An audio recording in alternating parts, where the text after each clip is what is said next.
training utilizes the CAFA-PAHO technical recommendations for the development of nutrition standards for Caribbean schools and aims to promote healthier food environments for children and young people.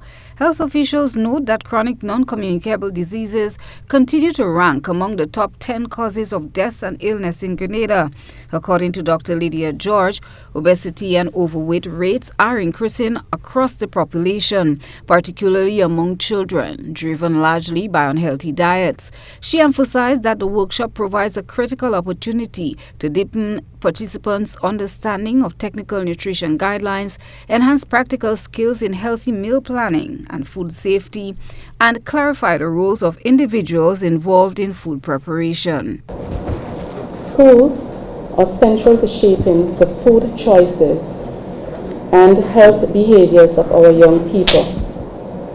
Ensuring that the foods provided and sold in schools support rather than undermine children's health is both a responsibility and an opportunity.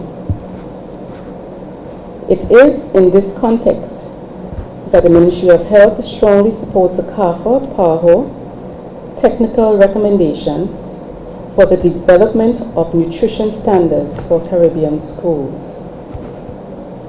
These recommendations offer a robust and evidence-based framework for improving the nutritional quality of school meals and creating healthier food environments.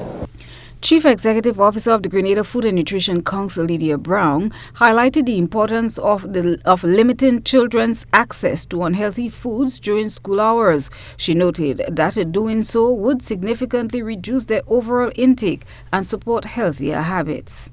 Grenada has already taken some important steps.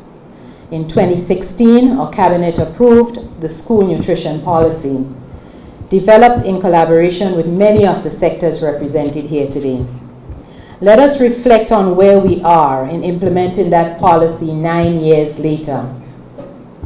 That policy was a milestone, but policies must live through practice. We are battling chronic non-communicable diseases, and too many of our resources are tied up in treatment rather than prevention.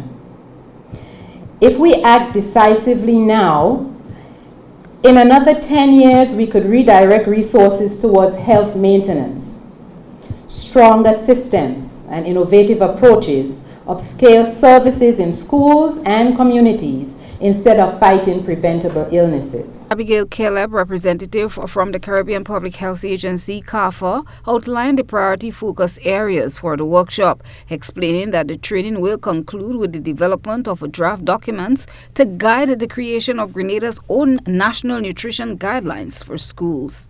2.5 days during the course of the workshop, we are going to explore the contents of the document and see how it can be adopted to Grenada and its sister isles context.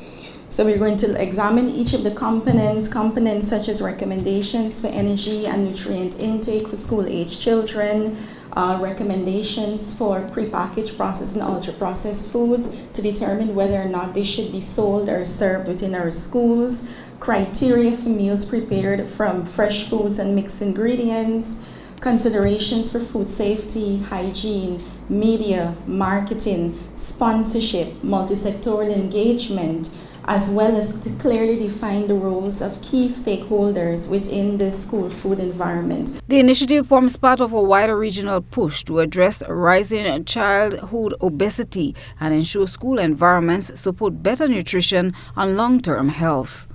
Christina John, GBN News.